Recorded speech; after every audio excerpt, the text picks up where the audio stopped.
tɔnye wo me do gbe na mesia me va mɔ dzi egbe ŋdi ya ɖe ƒome fɔ be ma ge ɖe gbɔ me vi ɖe vɔ nu sue ɖe le asi nye me di ma fia le fi ye nye emɔ dzi mi le zazã kɔ le tsatsa le gbɔ me míaƒe dukplɔlawo edze be no tsi tsitsi edze be no tsi le susu kame edze be no tsi ha ɖe be eʋui meme le la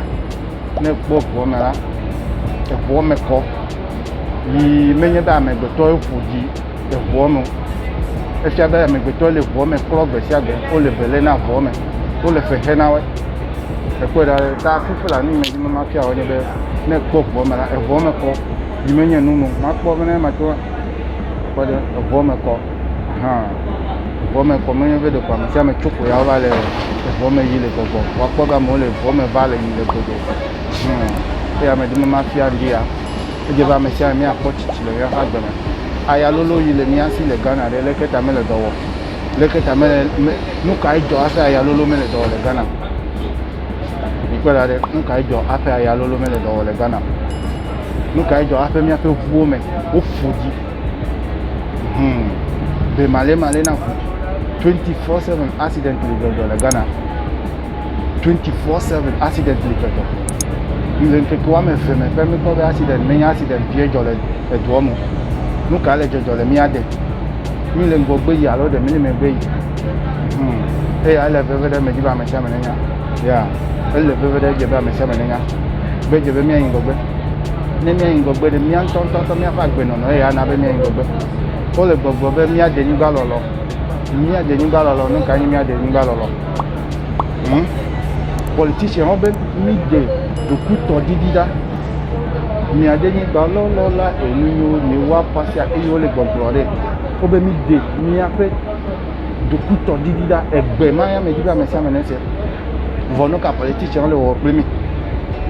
enye dumevi ne le nu ne suku ɖe ne le tsitsi gbɔ ne va na position ɖe eye agblɔ me le ya tame be mɔ ya ɖe me ma nɔ nu fia ɖeviawo nu tsi gbɔ ɖe nu nya be ɖe agbedo le wo menɔ elɔ melɔ afɛtɔe eya nye nya si me dzi be ma gblɔ egbe dokutɔ didi va wu mía dɔme ame sia ame be yi tɔkoe nyo ame sia ame be yi tɔkoe nyo ana mi ŋgɔgbe ɖeɖea awɔ ma na mi ŋgɔgbe ɖeɖe o eya ta me le gbɔgblɔ na ame sia ame be edze be míawɔ ɖeka especially mía eveawoe míawɔ ɖeka hafi míakake kɔ ɖe anyigba tutuwo me ne kpɔ leke ne tso Voltaire va Togo me kɔ yi ɖe Benin nu ka le fu de na mi dokutɔ didi ma gblɔ simple le tsɔ dokutɔ didi ya le fu de na mi míaƒe ayalolo le Ghana ɖe aƒe nyagblɔ me le be ayalolo le ko dzɔ aƒe mese ŋu ayalolo no pisi ɖeka to fi ko mɔ gblẽ so number 1 emɔ menyo evelia wo me va tsɔ quality product o eʋu mi meme le fifi la ɖe Benz ye eʋu meme le fifi la Benz ya le zazã ame bubu kɔ ga kɔ va efli nu gbati míatɔ ko nye be commission míakpɔ yiwɔe be commission ta ɖe 10% ma yɔe be 10% yiwɔe be 10% ta ɖe ame sia ame wole fake product wo lɔ va na mi China wa wɔ product fake one wa kɔ va na mi ya míaxɔe míanɔ zã ega bu ɖe ayame why is ayalolo not working in Ghana babia ma me di be ma bia me sia me ma why is ayalolo not working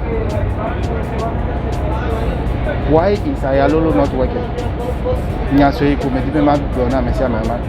ne na kpɔ be de selfish interest eya na be ayalolo me le dɔ wɔ dokutɔ didi eya na be ayalolo me le dɔ wɔ enye ɖevi ne tsi gbɔ ɖe mi de dokutɔ didi ma ɖe ada agbe me ne míakpɔ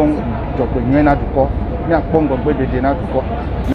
Yo tato nyewe eya ma maybe selfish eya le fude na mi selfish le fude na mi ta ne selfish le fude na mi ma kpɔ ŋgɔgbe le mi aƒe agbe me ata me tsitsi ba me ga wono ame tsitsiwo no wɔ ne ɖeviwo no srɔ̃ nu ne le agbe ya me ne le ʋua me kpɔ ŋutɔ kpa ɖe ʋua me kɔ ɖa amegbetɔ ekplɔ ʋua me wona ʋua me kɔ nu sia nu me le agba wo ko lɔ kɔ ɖe me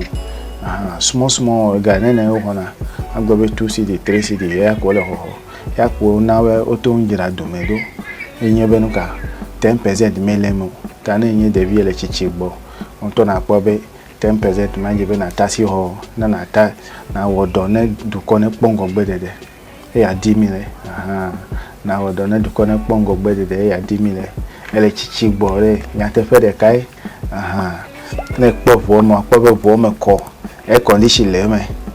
bo ni ma fo le bia dagbe na me sia me mega ngombo me bene va mo jija gba na onu kam na subscribe na make la me sia me